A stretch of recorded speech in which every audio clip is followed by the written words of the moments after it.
is I think a lot of people get that. You mess up one race and then your confidence lacks. And really sometimes, especially in road racing, it's like 5 seconds that you mess up, right? That's the whole reason why your whole race outcome changed.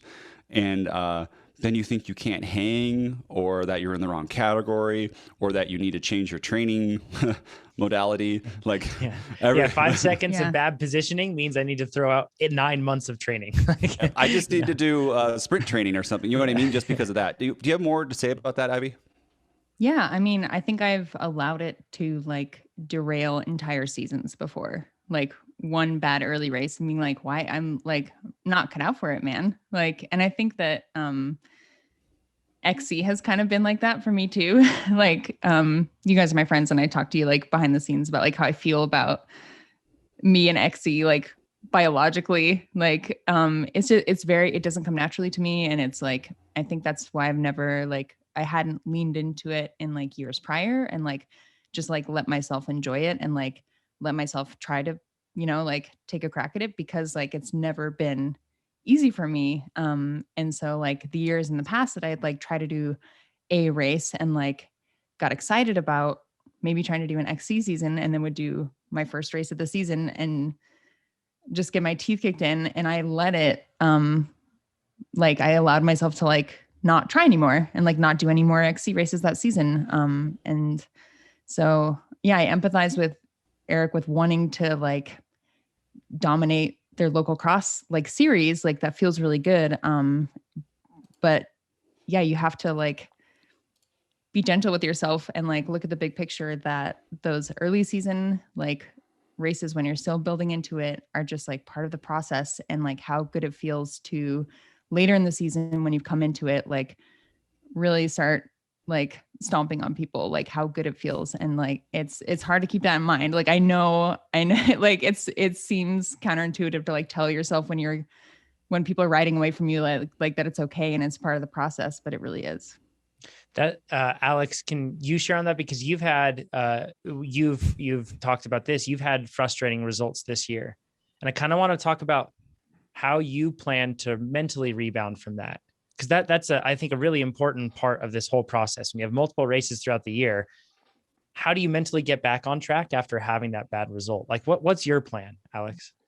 Yeah. I don't think it's any secret that my results in Arkansas weren't exactly what I was striving for, and had my back injury come back. And I think mentally for me, I think Russell touched on this. He said his was like 15 or 30 minutes. Mine is a 24-hour pity party. So it's kind of just like give myself a day to just like, it is what it is. And, you're annoyed, life sucks. It's all that. And then it's kind of right back into planning mode for me. I have a strong trust in the process, and probably one of my biggest flaws is I probably enjoy training more than I do racing.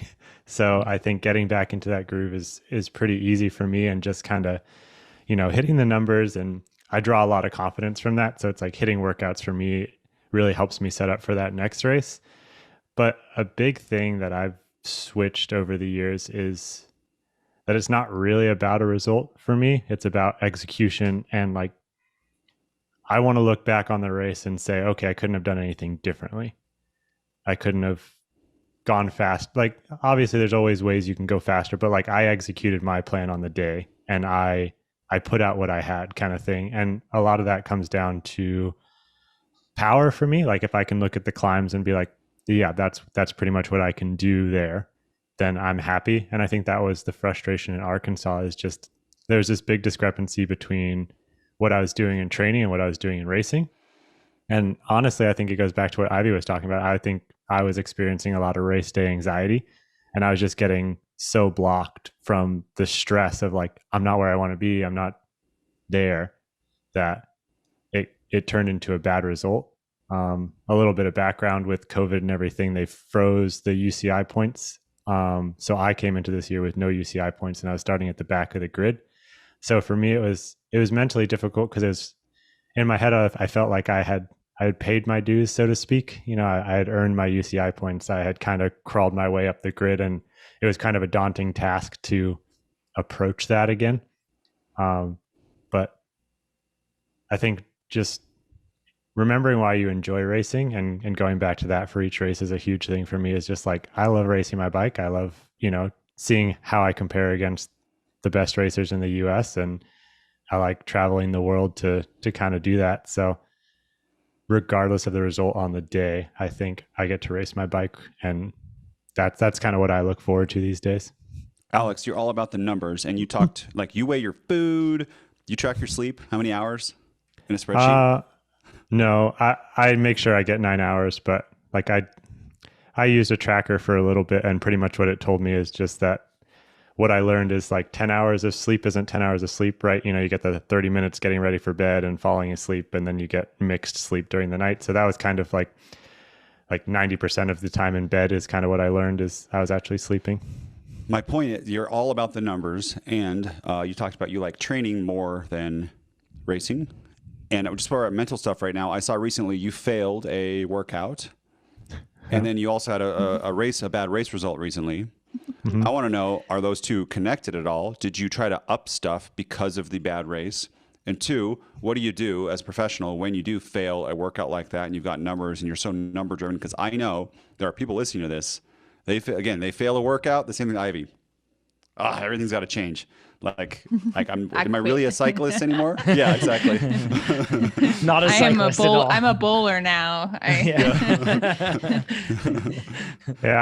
I try to be as open as I can. Like I posted this on Instagram, and I even tagged Ivy because I feel like I still have a ways to go on the spectrum of accepting failed workouts. I'll admit that. We did change a bit.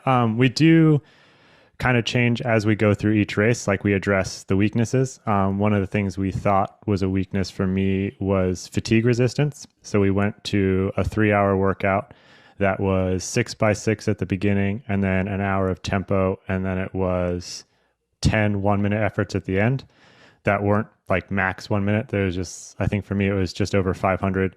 So something that's easy. Hard. Not max, super right, John? Easy. Yeah. 1 minute repeats at 500 after all Honestly, that. Alex, not sure why you're even doing those. So yeah. Surprised you. What I meant is just like you're kind of doing them in a fatigue state. I think by that point I was 2,500 calories deep. So it's teaching yourself like that last lap kind of thing. Like, I think you guys call them race winners, is when you're super tired and you have to do like a 1 minute style effort. Mm-hmm. So we changed to do that, and we kind of progressed through it. We started with 1 time a week, and then we did that twice a week. And then I think I had a hunch, and then I talked to my coach about it. We were expecting me to hit a wall at some point, and we were just kind of trying to find those limits. So knowing that, whether or not my coach made it up to help me mentally or not, but knowing that I was kind of supposed to fail at some point. And I mean, I think everybody is, right? I think that's Ivy's point, is you're pushing up against your physical limits when you fail. So it's exciting in the fact that you've pushed yourself that far, and now if you recover, you're going to get all these gains from it. And I think that's the hardest part. I think all of us are really, really good at going hard and not so good at understanding that adaptation doesn't actually happen during those intervals. It's afterwards with the rest. And Nate, like we've been talking about a lot, with the proper nutrition, getting that protein in so that you're not cannibalizing muscle, and you're eating, right after, and getting those carbohydrates back. So I think trying to understand that it's not in the interval that you're making these gains has been big for me. I try to do it with science, because that's how my brain works. It's just zeros and ones. Binary system. Yeah. So we could talk seriously all episode on just this one question. There have been a lot of things that have been brought up. One thing I want to go back to, Alex. So this is something that I've faced, and I think a lot of us racers face. When you're in the race and you're not where you expect to be, mm-hmm. you can get stuck in this recurring loop. And that recurring loop is, you're not where you are. Why are you not there? And then that's like a reminder, and it's frustrating, and you're riding really hard and you're really tired. And then you say, and see, you're tired too, and you're still not where you need to be. And what happens is you kick yourself into a hole, and you can't really achieve. And I've thought a lot about this over the past couple of years, but I think that there's when the weight of your end goal ends up weighing so heavily on you and it ends up dominating your focus and every part of you, you lose your effectiveness at making the key decisions that need to be made in the moment. So basically, like, a way to look at this is, if you have your end goal, and that end goal is to, for me personally, it's, be a national champion. That's what I want to do. But if in every race I'm just focused on being a national champion, and if I'm not in first place, that doesn't jive with being a national champion, right? Mm-hmm. So it's tough, and you can find yourself in a spot where instead of having confidence that you can reach your goal, you'd switch to hope, and you're just hoping that goal can be achieved. But when you switch from confidence to hope, you get rid of all of the things that gave you confidence in the first place. And that's the fact that you are able to execute on all the small little decisions in training, in the different races that you've done before, that have brought you to the point where you're at. And it's really those small decisions when you're in the middle of a race that make all the difference. It's because you were so focused, you were able to move around that rider at the right time and get in front of them. You didn't miss that break when it was going up the road, or you realized that person was just, throwing out a foolish attack, so you didn't chase it down. It's all the little things. You recognize them when you're truly focused and living in the moment and focused on the decisions you have to make.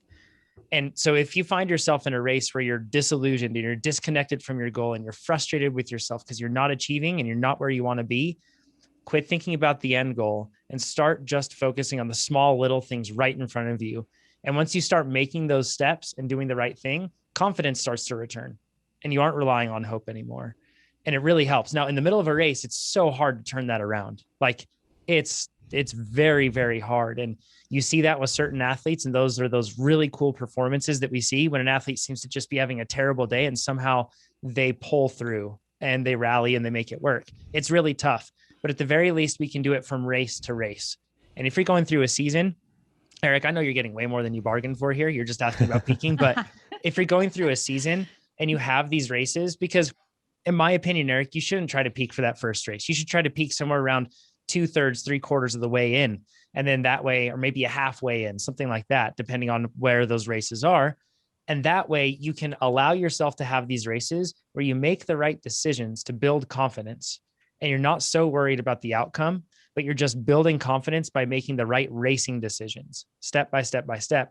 And by that time, when you get to the point where your fitness has arrived and your training is there, then you also have the execution chops to really make those right decisions and really achieve whatever the goal is. So it's a tough thing. And I think that it affects people at the highest level of all sport and also people at the lowest level of all sport. When weighty expectations of a BHAG, big, hairy, audacious goal end up driving you further away from it. Nate, you're shaking your head no. Yes.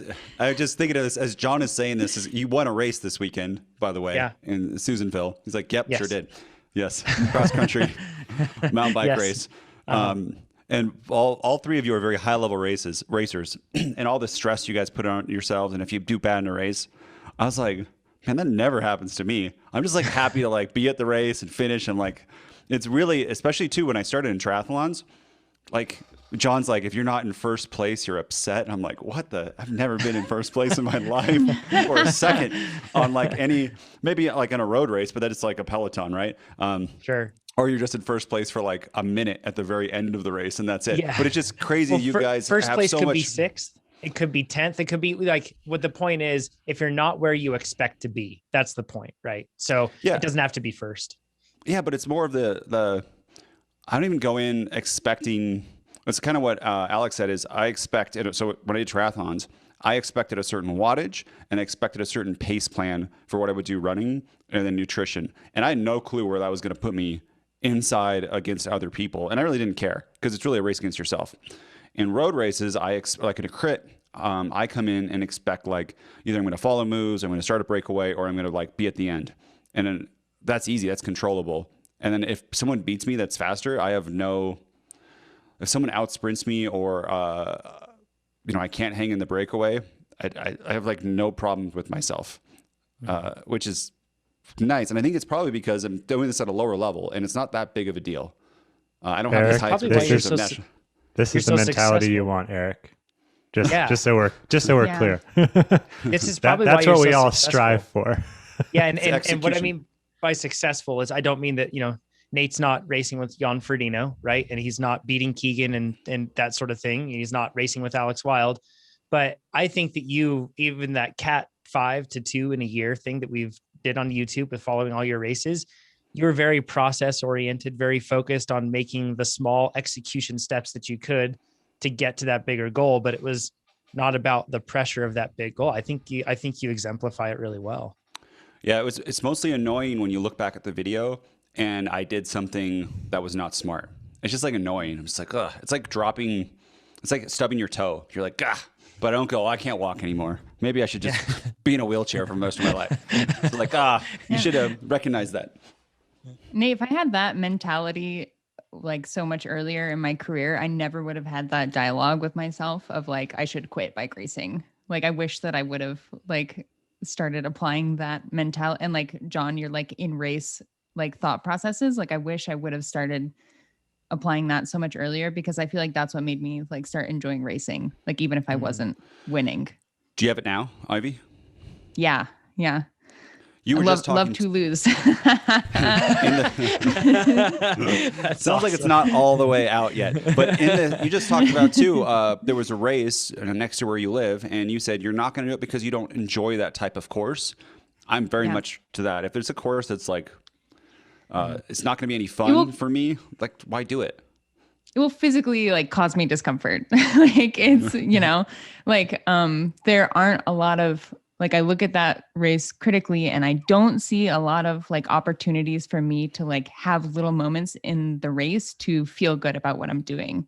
Like, there are always like opportunities like that to like, like be like, next lap, I'm like, I'm going to ride this line this way and better. Like, to me, this race is very much like uncomfortable, steep climb. And like, the only way that I know that I will like feel good about it is to be like, next time I'll try to like make my back hurt a little more. Like, it's just not going to be, it's just not a good, like, I don't think that like sort of, could it be considered like toxic positivity to just be like, you can enjoy any race. And like, there are like, I don't think that should be like applied as a blanket statement. Like, I know myself and I know like what I enjoy about racing and like what I'm good at. And like, this just isn't going to be one of those scenarios where I finish the race wherever and look back at it and be like, I like had a good time and like really grew as an athlete and like got to use some fitness like in a way that makes sense to me. Like, it's just not one of those opportunities. So I'm not going to do it. I like it. That. A couple other questions here to round out Eric's question. Poor Eric. 2 hours later. Eric's got just a notebook full right now. Can we talk about maintaining fitness though? Like, what you would do between races, like as you're getting, like Ivy with racing and traveling around and doing all that stuff. You're not trying to really like move the needle up usually in between these races. If you've got a series that's like racing every week, every other week, something like that, right? You're really not trying to make those big gains in between those races. No, and not increasing volume. And I think Nate mentioned like pretty accurately that there might be like a few key workouts that are developing a few really important systems while you're doing that build. Like 3.5 months is a long time, and you can make a lot of gains within specific systems that aren't necessarily like building a bunch of volume, but you can't like, a lot of your work won't be done in like within this season of your last 3 months of like your race season. So Eric should be confident that like, if you're doing it right, you're doing a lot of the work beforehand. And Yep, absolutely. So recap really quick, Eric, don't make them all A races. Instead, in fact, we actually have ways in TrainerRoad to not allow you to do that for these very reasons, because we don't want you to end up blowing yourself into pieces. So instead, you'll pick one race, make that an A race within that series. And I would recommend something around halfway to 2/3 of the way through. And then that will allow you to build and get to the point where you can possibly even stretch that peak, so to speak, over the last couple of weeks. And once again, peaking is not just physical, it's mental as well. If you like this video, make sure you give us a thumbs up. If you didn't like this video, you can give it a thumbs down, but let us know what you would have done differently in the comments below. If you want to see more of these videos, make sure you subscribe to our YouTube channel. And if you want to become a faster cyclist, check out TrainerRoad.com. Do it.